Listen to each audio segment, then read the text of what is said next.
Hi, I'm Moon, and I'm sitting here with Doublelift, the AD carry of CLG, after his win today over Team Enemy. So today you played Sivir into a Vayne. It was Otter on Vayne. How was that matchup? It seemed like he was playing really aggressive, and it was sort of hurting your team a lot in the beginning. How was that for you? Yes, Vayne is like just their counter right now to Sivir, especially with Kalista ban. So I'd say the matchup's really Vayne favored, and especially because I had Bard, who kind of isn't that great in lane. There's a lot of things that made it so I couldn't really pressure him.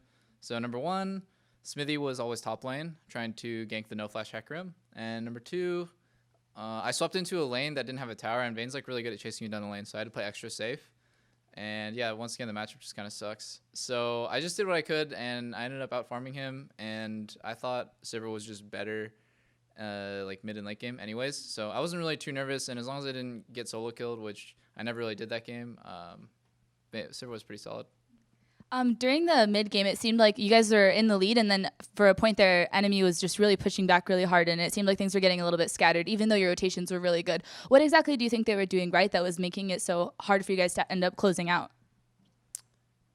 Well, Inox was hitting a lot of Xerath Qs, and our team comp actually just really sucked against Xerath.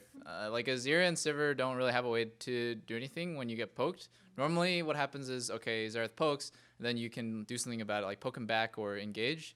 But we didn't really expect them to pick Xerath, so we just ended up kind of taking poke, and then Pobelter would get to like 30% HP, we can't fight. Okay, like one of us recalls. It just took really long. I don't even really think they were doing anything that great. I think we were just playing really badly around our comp.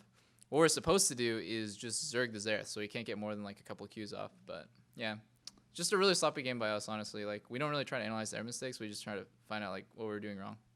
It seemed like also Pobelter was doing a really good job though of keeping flares off, because every time he'd ult in, it'd just be like ulting him away. So that was, I mean, the resources were being used elsewhere, I guess.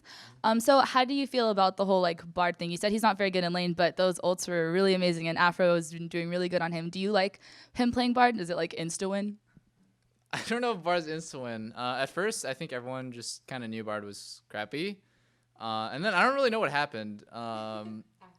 Afro happened. He kept playing it, and I was not really convinced at first, but then as we played with it more and more, he's just really good at it, and I think Bard can be really strong in certain situations. So, yeah, there's really not much to say. I think I just trust that Afro knows when to pick Bard because he knows the champion better than me, and eventually we can just work on our synergy together. I think we're pretty solid so far. It's like we all know what he wants what he's looking for, like when he wants a magical journey or ulti, and yeah, I just trust that Afro knows what he's doing.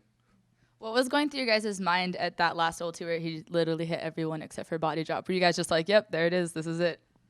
Actually, right there, I was like, holy crap, what do we do? Because it's not like you hit like a 4-man Amumu ulti or like, 4-man Malphite ulti. It's like you can't really damage them when they're in it, and we're just like, we were just kind of unsure, like, okay, do we go in? Because there's Vayne right there, and she might just kill the person who comes in.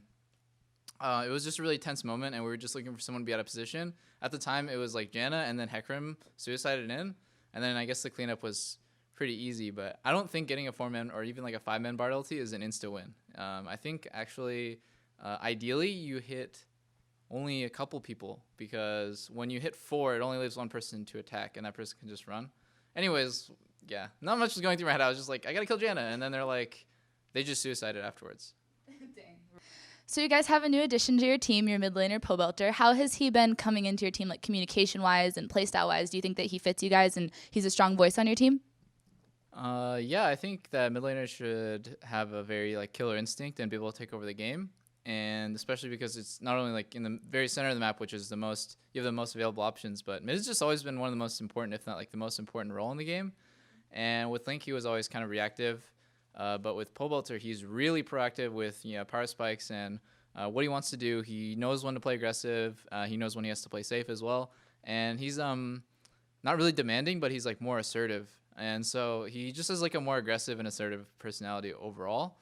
And I think that's really good, especially right now. The meta for mid lane might be more farm oriented, and his aggression might catch people off guard. So he goes for solo kills, he goes for crazy plays, and I really like that because it puts a lot less pressure on me. And a lot of the time, he's the first backliner to go in and bait cooldowns or bait people to jump on him. And it's just really easy to work with him because I always know what he wants to do, and we kind of have the same mindset for backline play. Well, that's fantastic. Good. So now you guys are in first place, tied for first. How does that feel, being higher than TSM and all of those teams that were higher than you before? Are you happy now? Yeah, I'm pretty happy. It's not the first time this has happened where it's like, damn, CLG's doing really well.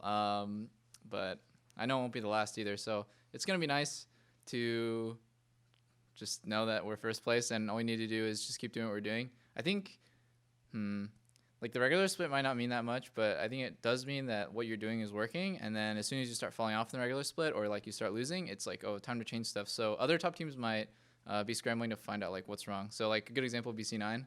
They're losing a lot of games. Yeah. They probably need to change something. You don't just randomly start winning games doing the same thing.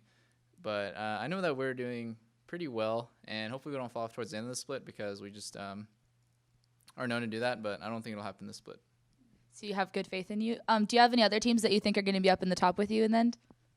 Yeah, TSM for sure. I don't really even care about their ranking or whatever. Like, TSM's just really good, and if we're going to play Madison Square Garden, it's going to be versus them probably.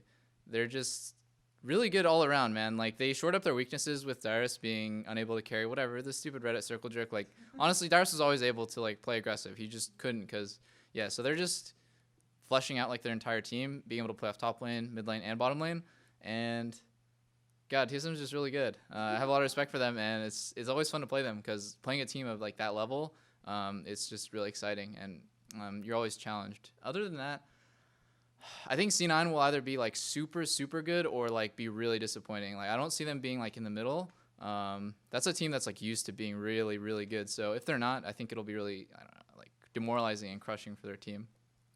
And Team Liquid, respect a lot. So yeah, those three teams and us.